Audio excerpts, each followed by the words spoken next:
एक वृक्ष पर एक कौवा और उसकी पत्नी रहते थे। इन दोनों में इतना प्यार था कि पल भर के लिए भी एक दूसरे को कहीं भी छोड़कर नहीं जाते थे। सुबह उठकर खाने की तलाश में दूर दूर तक निकल जाते, किंतु शाम होते ही वापस अपने घोंसले में आकर ही आराम करते। कुछ ही महीने के पश्चात कौवे की पत्नी ने यह शुभ समाचार सुनाया कि वह अब मां बनने वाली है। कौवा यह सुनकर बहुत खुश हुआ। संतान की इच्छा भला कौन से माँ बाप को नहीं होती।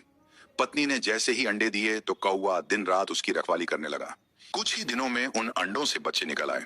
जैसे बच्चे बड़े हुए, कौवा और उसकी पत्नी उन्हें देखकर बहुत प्रसन्न हुए। उसी वृक्ष की जड़ में एक काला सांप भी रहता था।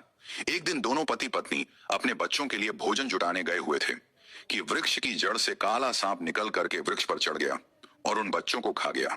जैसे ही कौवा और उसकी पत्नी शाम को वापस आए तो उन्होंने देखा कि घोंसले में बच्चे ही नहीं हैं। वह समझ गए कि उनके बच्चों को शत्रु मारकर खा गया है। दोनों अपने बच्चों के दुख में बैठे देर तक रोते रहे।